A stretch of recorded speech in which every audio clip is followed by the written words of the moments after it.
Hey y'all, welcome to Girl Meets Screen. My name's Norma, your host or whatever, and today we're talking Love is Blind season 7 episodes 10 and 11. Of course I would mess up that intro, but we gonna keep going.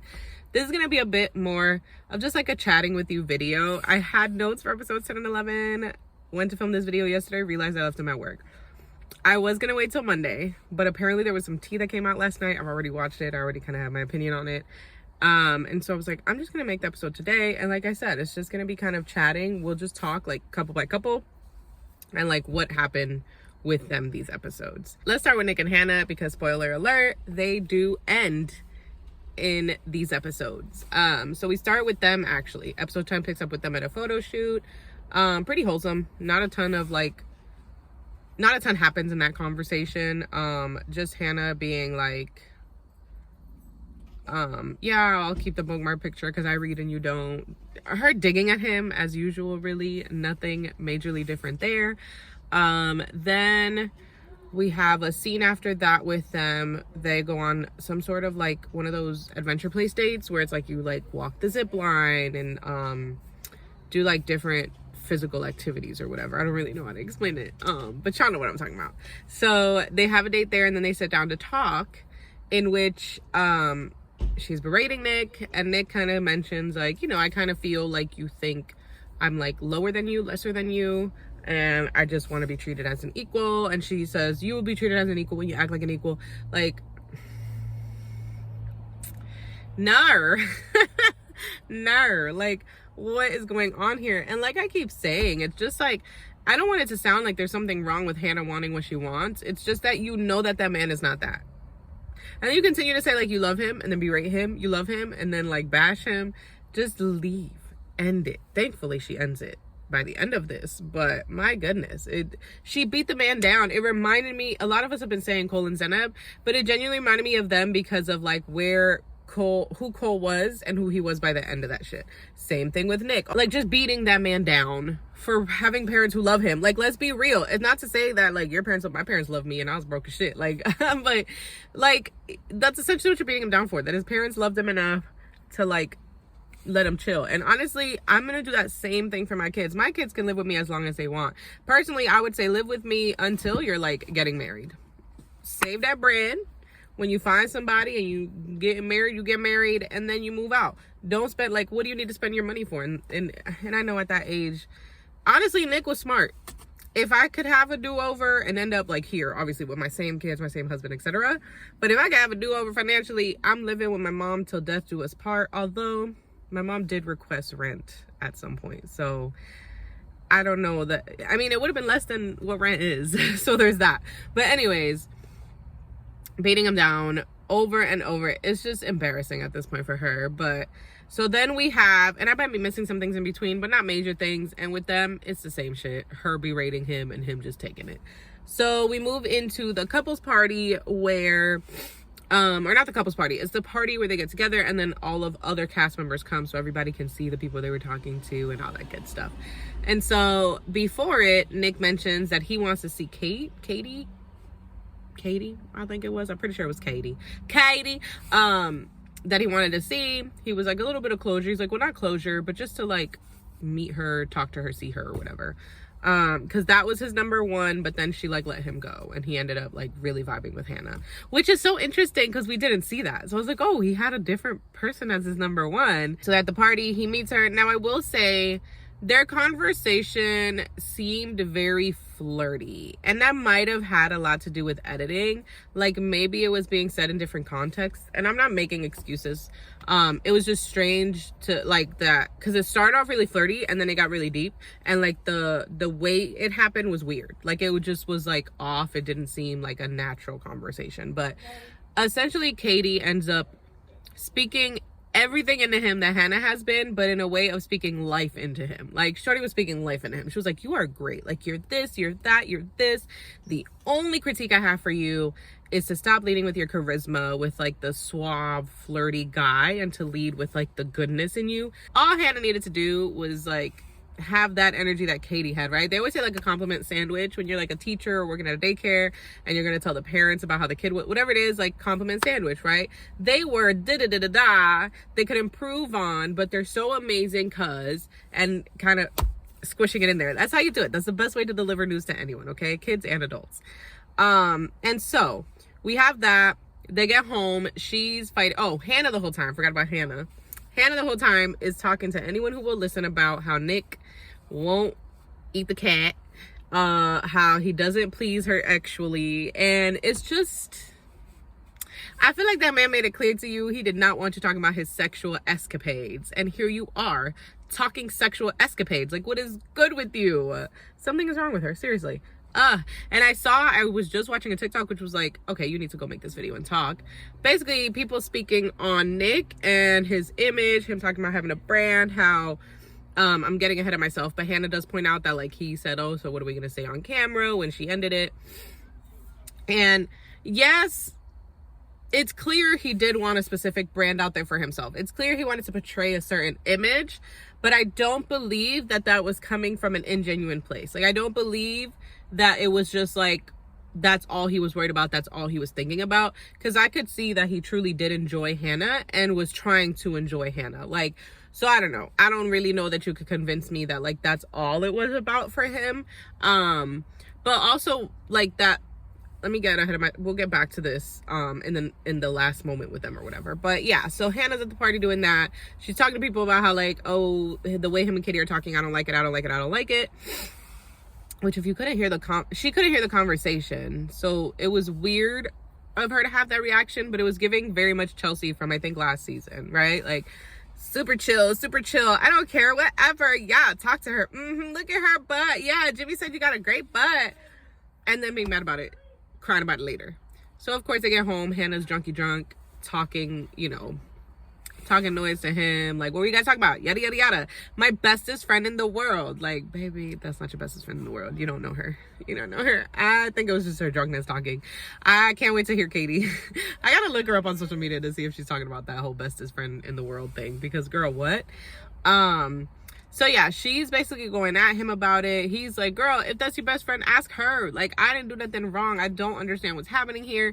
And then Ashley had been telling her at the party to, like, show him fun Hannah. She doesn't want him to just see responsible, mom energy Hannah. And so she's like, Nick, I was going to show you fun Hannah. I was ready to show you fun Hannah. I was just telling Ashley, just weird. Then she's like, oh, you're so sexy, And it was, clearly that was editing. I can't even, as much as I don't like Hannah, I can't even pretend to be like, and then, because it was clearly editing. But it was just bizarre. Yeah, editing made it seem like she was having a moment. Because it was like, I love you. Like, I love you. I think you're perfect. I think you're everything. And then bashing him. And then calling him sexy. And then saying how she wanted to show her fun side. And then she's mad at him again. It was so bizarre. And then one thing that pissed me off was she did all of that. Then when he's finally trying to be sincere to be like, Hannah, listen, like, no, like, I don't think it's okay that you're, like, blaming me for something I didn't do. Like, trying to give his feelings, being real genuine. And she's like, it's 1 a.m. Can we go to bed? Like, well, I know. We're okay. We'll talk in the morning. No, that's not fair. You got all your shit out and you're like, well, I'm tired. So save yours for the morning. Like, no, that's corny. That's wrong. Absolutely not. So that happens. They do go to bed, of course, because it's Hannah's world and Nick is just living in it. And then it is dress shopping time, in which Hannah decides not to go. We see her talking to her mom, and she's like, I just don't think he's all the things I need, yada yada, and my friends don't like him. So Hannah's mom leaves. Nick comes in. She's talking to Nick, and she's like, so those 5 things I said, yeah, he was like delusional, respect, yada yada. She's like, they're still there. They're still my concerns. And she starts getting condescending, and she's like, and here, I'll give examples, because I know you can't, but I can give examples. You might not remember, because I remember, but you might not remember. And then he's like, okay, at this point, you're just bashing me. And she's like, I'm not bashing you. You feel like I'm bashing you?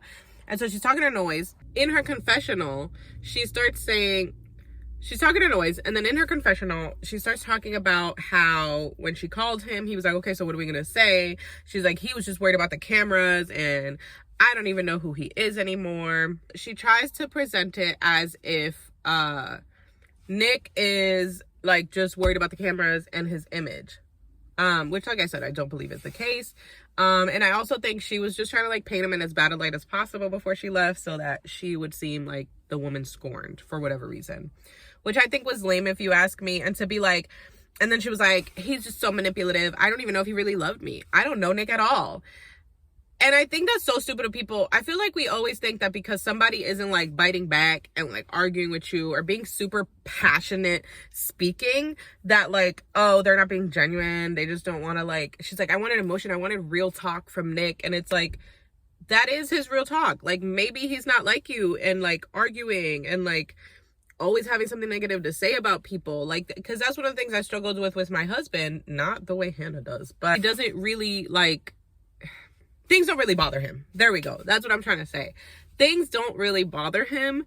And so I'll be like, I know something's bothering you. I know something's wrong. And usually nothing is. And he rarely ever has a complaint. Like, that's just who he is. So to sit there and be like, he's being manipulative. I don't even know him. Who is he? I don't know him. Like, that's so lame of you, girl. So lame of you.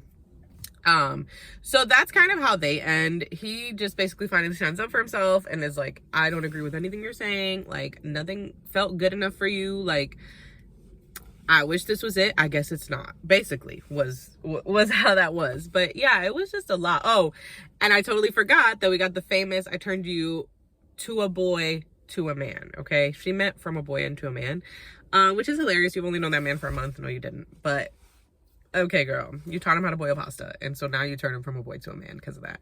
Girl, bye. Girl, bye. And then someone pointed out, not someone, Natalie from season 2 or 3, whatever, you know, her and Deep D have the podcast.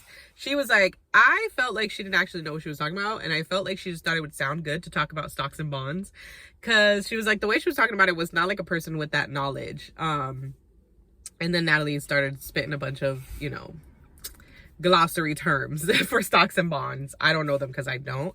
In Hannah's defense a little bit, maybe she has people who do it for her, but in which case it's like, then you can't really be like, oh, do you do that? When it's like, all you do is pay somebody to do it for you. But they are over. Thank God. Nick has bounced back. He's posting fine ass pictures. Like, Nick is doing his thing. Okay. Nikki D ain't got no worries, baby. And Hannah's out here looking dumb. She's doing interviews. She was on the Vial Files and she was like, I've just learned that I need to work on my delivery. And it's just the way she's going about it. Very mean girl and very much sorry, not sorry is what it's giving. And I don't like it. And I hate that because she's quote unquote being apologetic. I think she's gonna be fine. Like, once people get, because the season's still airing, right? So it's that hot, like fresh, like you get on my nerves. But after a while, it's gonna go away. And that's unfortunate that like she's not gonna be held accountable enough to change her behavior. Next up, we've got Garrett and Taylor. I'm talking about this in just a random order. Garrett and Taylor, not a ton happens with them in this. There's two things. There's a whole like ex messaging Garrett situation and then meeting Taylor's family. So the ex situation, they're on their way to the couple party, and I guess he had just told her about an ex messaging him, and he said all he did was heart it, and she was like, why would you heart it? That opens the door. And she's like, next time, like, you need to be blunt, and you know, I'm married, or I'm engaged, I'm getting married, or by that point I'm married, and I'm not going to entertain this. I will not be talking to you anymore, blah, blah, blah. She's, you know, being like, saying what she wants. And he's like, I know, I'm so sorry. Like, I should have done that. Like, lesson learned. He's like, you know, it's a learning curve. I get it. And, you know, she's really tripping because she's like, it's such a short amount of time. She's been cheated on before. So there's a lot of insecurity there. And then to feel like something's being omitted or like he's doing too much, obviously to her, not raises suspicions, but makes her insecure, like makes her nervous. And so, they go into the party. At one point, they're talking to Ashley and Tyler, and as Garrett's explaining the situation, he also mentions that he replied to the girl.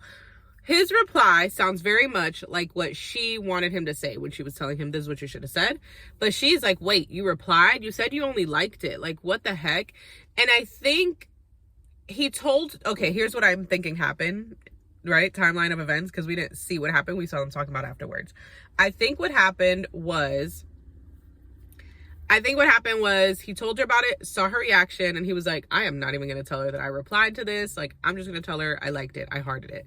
And then he saw the reaction to that, right? So he's like, well, now I can't fucking tell her that I think it was really all him trying not to make her more upset than it was him trying to hide something. But she's toe up, girl. She's like, oh no. She's like, I said I needed to be 1,000% sure to take him to be my parents. I don't even know if I want to take him to be my parents. She's freaking out about this. And so party ends. There's not too much of a resolution. Then we have her saying how they are in her town or whatever to meet her parents and her family. She cried a lot, but she let it go because she wants like the meeting to go really well, which makes it, to me at least, made it clear that like she's processing forgiving him. She wants him to meet them because she does still want to marry him.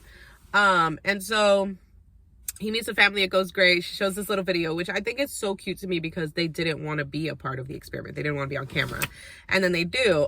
He also meets her mom separately. So it looks like he met like her dad's side, and some of her mom's side, like some of her Asian side.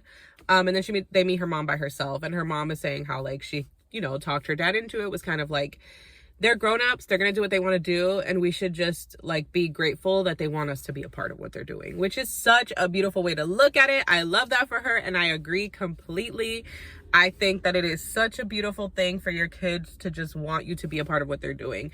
And whether we disagree or not, parents, all of us out there, whether we disagree with our kids or not, we know kids, they gonna do it, okay? They gonna go against what you're saying and do it. So you might as well be as supportive as you can. You can always kindly, in the best way possible, explain your kind of stance or like how you see it. And then just end with like, but I support you and I'm here for you. And I will continue to be here for you. Right? Because that makes it clear that if this thing doesn't work out, they can always come to you versus you making them feel like you're against it. And so then if things were to go wrong, you're not who they're going to call. And they're just going to keep dealing with it or something, or like be alone in that. And you don't want that. If you're a parent who loves your kids, you don't want that. Those are basically the two conflicts. Other than that, they seem happy. They seem like really excited to be together. Tim and Alex, let's get into it. Because this is another couple who does not make it past these episodes. Alex meets Tim's parents, and two things can be wrong right at the same time, okay? Because people are really against Tim after these episodes, but Alex ain't much better. That girl hugged his parents with one arm, and yes, 4 hours does sound like a long time. I'm not gonna hold you. At first, I was like, God damn, like, let her nap. It was 4 hours. But that really isn't that long, and not to mention, if his parents drove 10 hours, girl, you talking to them for another 10 hours. If they're sitting there talking to y'all for 10 hours. Like, it's your first time meeting the parents. Who was it? Cammie from Catfish. She was the one talking about it, who made me kind of flip my perspective, because she was talking about like the one arm hugs and how dry she was being in responses, and when he mentioned her falling asleep. And I agree. It's like either we're missing something and the interaction we saw of her with his parents wasn't when they first met. But otherwise, it's like, dude, if you're meeting them for the first time, it doesn't matter how many hours you spend talking. And like she said, she's like, you bring wine and pie and your yapper. She's like, you bring your yapper on because you're going to be yapping about whatever they want to yap about. Facts. You're not just going to be like, all right, this was fun, I'm going to bed. We do have that meeting that seems to have gone well, okay? Keep in mind, though, what I've said, because then the next time we see them is Tim bringing some things to Ashley's attention, talking about how he felt disrespected, that she fell asleep when his parents were there. And he is a little harsh in delivery. She did keep trying to interrupt, and he was like, are you going to let me talk? He was doing a little bit too much, but totally, I felt like he was valid. After watching the interaction with his parents, then finding out that for her parents' meeting, he got up, did the grocery shopping, did the cooking, did the plating, washed the dishes after the fact, after, saying that beautiful speech to her dad. Like, he gave his all, and you can't say otherwise. And I think it was all sincere. Like I mentioned, I wouldn't have made that speech to her dad not being sure. Now seeing this, in that moment, I think he was sure. I think he was really, really sure. And there are some validity to the way people feel about Tim, but there's things he can work on for sure. But I don't think he was in the wrong here. Like, I definitely think he had some expectations that were pretty simple, and she just chose not to be that and is now trying to play victim, which I'm like, we'll see. But yeah, so he's bringing up the concerns. She's like, yeah, no. He's talking about how dry texting, when she showed the text messages, they were dry. She was not very loving and comforting. There was a night that it seems that she was supposed to come home and either didn't or came really late because he didn't talk to her that night. I don't know, something.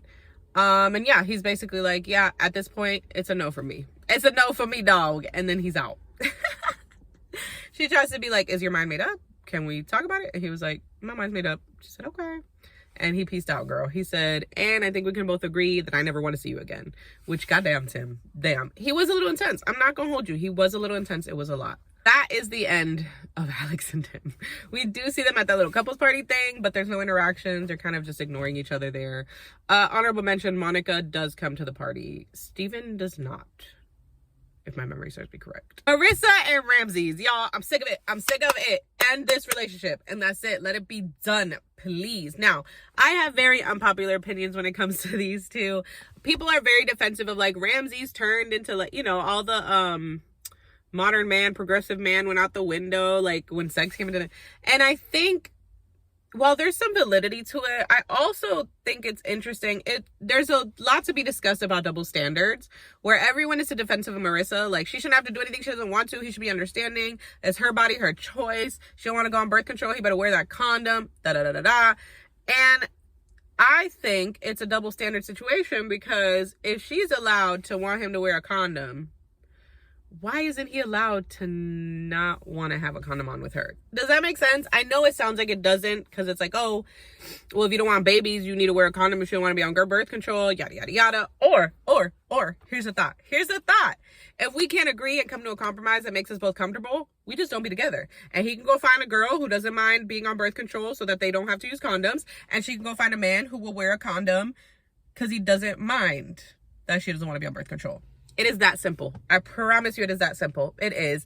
And again, it's that double standard thing. I don't think that either party is in the wrong, at least in that conversation, if you're asking me. I just think it's two people want very different things sexually and should just go find people that want that too. Why are we sitting here bashing him because of what he wants, but not her because of what she wants? Or that he's supposed to conform to what she wants? Like, obviously, if they were choosing to stay together, that would kind of be the only option. Because if you don't want babies and she's not wearing birth control and you want to remain with her, or using birth control and you want to remain with her, your only option there is condoms, unfortunately. That's just the reality of it for you, sir. Now, if you don't, then you don't be with that person. Like, to me, it's that simple, but whatever. And that holds true to most of their conversations. I think that, I don't know though, because I am stuck on the whole sexual like tone of the conversation that seems to be, where Ramses is kind of like, things haven't been what we discussed in the pod, and I just want to make sure they're good. And then what we hear Marissa saying, I'm sweating because my windows are up because I refuse to let bees in here. But anyways, based on what Marissa's saying, I think that's where we're all getting the conclusion that these conversations are about sex, him wanting a lot of it, her not wanting to have a lot of it, and everyone being like, oh, he's nasty. He's such a, like, he's not a progressive man because of that. And if you're asking me, the reality is we don't know, because those conversations hasn't been super clear. He hasn't flat out said, I want more sex. He has said he's wanted physical intimacy, which, if you ask me, that has more to do with, like, he has said he wants physical intimacy, but if you ask me, that's not only sex. That's like hugging, you know, being affectionate. And so it's kind of clear to me that this can't only be about sex, because she calls it like petting. Like, she's like, oh, you're heavy petting or whatever, when she's referring to his physical contact. And yeah, if you're asking me, like, that's not sexual. And so I don't think that it's all that Ramses is saying is, I want sex and you won't give it to me. I think he probably also feels like he wants to be more affectionate than she wants in a partner, which I think is a valid concern completely. I would never be with someone who doesn't want me cuddling them. None of their conversations have made it clear to me that he is speaking specifically about sex. If he's speaking specifically about sex, that's sad. He does need to do some self-reflection and searching, because as Marissa mentioned, there might be times where you're sick after birth where you just don't want to have sex, and you cannot be ready to leave your partner for that. That is crazy talk, if that is what it's about. If it's not, I think when it comes down to these two, that aside, is that they're not compatible and need to part ways. Last but not least is Tim and Ashley, and I feel like we've talked their situation out. So I'm just gonna go on updates and then we're gonna move along. We ended last few episodes with her discovering he was a sperm donor. We pick up on these episodes with her basically saying she needs some time to think about it. She asks him some questions, you know, he explains. He's like, yeah, I was a sperm donor. This, you know, lesbian couple that were friends of mine needed help. Felt like God called me to do it, that it was the right thing, yada, yada, yada. At this point, this man is using God as a weapon, and I don't like it. I'm sorry, I don't. And she says, do they know what you look like? And he says, I don't think so. So now we're all shocked because this man lied to this woman's face. However, I do want to point something out that has been pointed out that I feel is a valid thing to keep in mind, although I don't think it really matters at this point. But we don't see Ashley's face when she asks, do they know what you look like? We see the back of her head and him saying, I don't think so. So he could have said, I don't think so, to something else, because Love is Blind does have a tendency to edit things that way. However, He does say they are sperm babies and does not mention anything else. I don't think Love is Blind would be taking this. I don't know. Maybe they do want it for the drama, but I don't believe that he mentioned them being his actual kids. As we all saw, there were photos. We know that they know what he looks like. He knows what they look like. We know their relationship is more than just a sperm donor relationship. So it appears that he is lying to Ashley. I've seen on social media, I haven't seen her do it directly. I might try to look for it, but I have seen people mention that on some lives, she has said that Tyler did not lie to her. Now there could be contractual things stopping them from doing this, but I feel like if he didn't lie to you, just get on a fucking live and say why he did it or how he did it. If you do have a relationship with your kids, get on fucking live and say that, okay? So here's the new tea. His baby mama has come out and made a statement, her face in video format, about the situation. Condensed, quickly and simply, she is a lesbian. She's a mask presenting lesbian. That part I'm insinuating. She didn't say that, but it seems to be kind of clear that she is. She explains she did have a wife at the time. Tyler, as her best friend, did agree to be their sperm donor for the first baby, the son. The wife left her while she was pregnant, came back for the birth, so she's on the birth certificate. Left to, I think it was California, and the ex-wife was in Texas. At a point, the wife tried to file for full custody.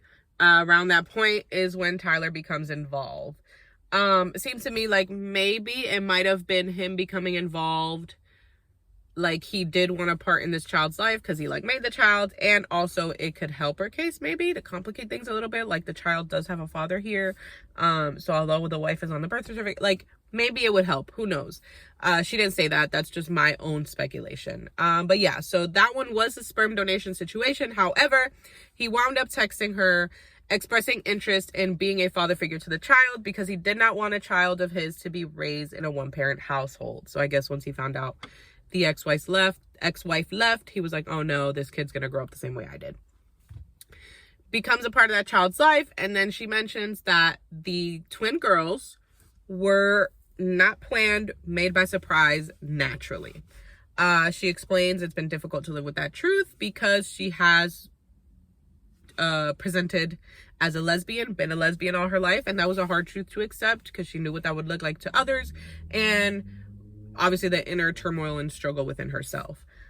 She mentions they lived together for a while, I believe until he left for the show, to raise the kids together. They never were officially together. They both knew they wanted to be with other people. They both had that agreement while living together for the children that they would see other people.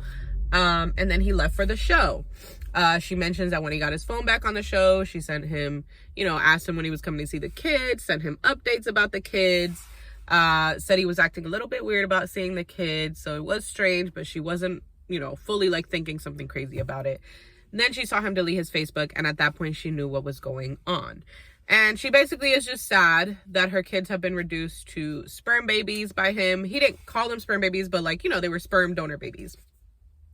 He was very much an active father figure in their lives, and it makes her sad that that's what he's reducing them to, which I completely agree. So she said based on that, he was put on child support, or he is being put on child support. So there's back child support and then current.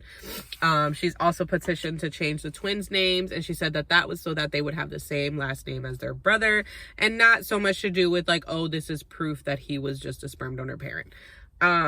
So she has made it clear, and I believe her. In my opinion, I believe her. These are her allegations. I believe her allegations, but they are allegations. They are her truth, and he apparently has his. And yeah, so this is so hard. If Ashley really did say that no one has lied to her, it makes me sad. If she did get with this man, is currently married to him, and is currently basically in support of him not seeing his kids, because here's my thing. I understand they might be held to a contract. This is what I was talking about earlier, where they cannot talk about it maybe in certain ways. But the baby mama's not. Bree, I believe is her name, is not. So I feel like if he had fixed it and gotten back in their lives, or if things were getting better, or he was seeing his kids, that would be something she'd say at the end. She ended it on a sad note of I hope my kids never see this. I had to fight for my kids. I had to clear my name and my children's name. They were not sperm babies. He was very much in their lives as a father. And I feel had that been fixed, she would have been everything's okay now. But I felt I needed to explain the timeline of what happened. But he's here now. We're fixing it. We're working on it, or whatever. She didn't say any of that. So it's clear that that's not what's happening. And like I said, makes me sad, because then that means that Ashley is in support of this. I mean, she could say she's not, but if you're not encouraging that man to see his kids, if that man's not seeing his kids, you're in support of that. Because I would be like, I cannot be with you if you don't have a relationship with your kids. That's insane. Not to mention, you guys are talking about having kids. I could maybe understand if she was a woman who didn't want kids and then he wasn't in it. So like, you know, the level of importance wasn't there for her. But for someone who wants to have kids with this man, I'd be like, I'm not having anything with you until you're good with that. Like, what? So yeah, it does make me sad, because if she does know, if it is true that she said she wasn't lied to and she's aware of everything that's going on, it's sad that she's in support of what's happening right now. Now, it makes me even more sad for her if she thought she knew the truth and is like finding out with the rest of us. Like if she thought, okay, these are sperm donor babies and this woman's trying to get money from him, or whatever story he sold her, because he had to have sold her a story in that case, right? But anyways, I'm very interested to see what Tyler's gonna say, how he's gonna flip this, fix this, because this is crazy. The only thing I can see him saying is like, yeah, she's bitter, or some story about how she's lying or wants clout. But like I said, I wouldn't believe that to be the case. I don't freaking know. I hope Ashley doesn't let us down. All right, so next up is the weddings in a few days, and I would like to kind of state where I'm at, okay? So Tim and Alex are obviously done, so that's done. Hannah and Nick, obviously done, so that's done. And those two couples, honestly, should be done. Marissa and Ramsey's need to be done. I don't think they're saying yes. And they shouldn't, so that'll be great. But those are my thoughts on them. Then we have Garrett and Taylor. They seem great, so I really do hope that they say yes. Like, fingers crossed, prayers up. I want them to say yes. I think they make so much sense together. And last but not least, Ashley and Tim. Unfortunately, I feel like they're gonna say yeah. I don't want them to. He's a liar. He's a manipulator. I think it is straight up manipulation to make somebody fall in love with you and then present them with life-changing news like you have kids. There's no way around it. And fine, she forgave him. She should not have. Because, and it's hard, right? Because you think that you're just forgiving the fact that he has kids. You're not. You're forgiving the fact that he lied to you in a huge way. You're forgiving the fact that he manipulated you. He let you fall in love with a false version of him. He sat there and spoke to you about the babies you're gonna have, and like, this is gonna be our first kids, and yeah, the first boy, will he be a junior, won't he be a junior? That shit is for the birds. That is crazy to me. No, absolutely not. Unfortunately though, I'm pretty sure they're gonna get married. The way Ashley going, they get married, which is so sad. And like people have been saying, if this man is the best she ever had, whoo, in her defense though, the way he's being towards her, you know, he's buying her coffee, flowers, all the shit she's saying, that I can see why it would be tricky to see this situation for what it is, which is a manipulative, lying a-hole. Broke boy at that.